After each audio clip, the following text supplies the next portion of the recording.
Ladies and gentlemen, welcome to Law Insight. My name is Gavin and you're listening to Chat with Gavin. Show that doesn't tour aspects of property. With what is currently happening in the world and Australia, I thought we would discuss what are some factors that could actually cause our property markets to collapse.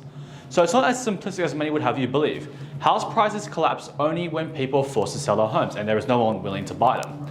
I would say there are 8 major factors that could cause Australia's housing market to crash. So let's go through what those are. Number 1. Unemployment, high enough to trigger a wave of forced home sales.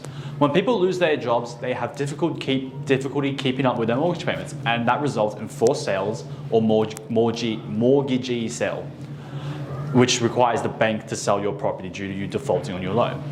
Number 2, high interest rates that would cause a raft of homeowners to default on their mortgages. And number 3, a credit squeeze. Difficulty obtaining finance such as interference by APRA or further tightening of bank lending criteria could significantly slow our markets. But unless it's severe, this is unlikely to cause our property markets to crash. However, there's no indication that APRA is inclined to interfere anytime soon, since the most recent property boom was driven by home buyers rather than speculating property investors. And since our banking system is underpinned by residential property lending and they have vested interest in keeping dwelling prices at least stabilized and hopefully rising, it is in nobody's interest to cripple the markets. Number 4, a severe recession that would cripple our economy. A severe recession would increase unemployment and cause homeowners to default on their mortgages. And number 5, a severe oversupply of property. In the past, an oversupply of new apartments as a result of overzealous new development created a glut of apartments and languishing prices. But this situation is the exact opposite at present. We have a significant undersupply of property at present with vacancy rates at historic lows. Number 6, a halt to rising population. While Australia's strong population growth underpinned past property price growth, closing our international borders during the pandemic didn't put a halt to price growth. But now that our borders have reopened and the industry is crying for us to import more skilled workers, this will only add to the demand for property at a time when we have severe undersupply. Number 7, a slowdown in foreign investment in Australia.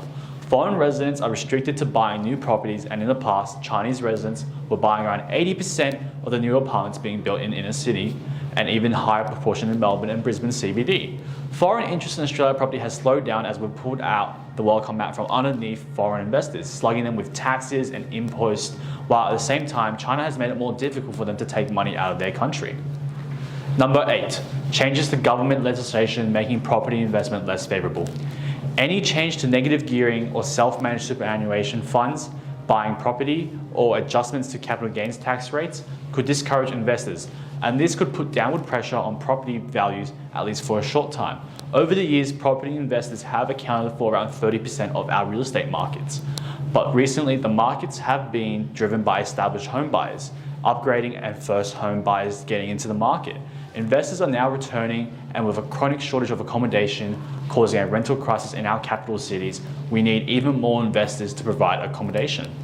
Thanks for listening, folks. Don't forget to hit that like and subscribe, and see you next time.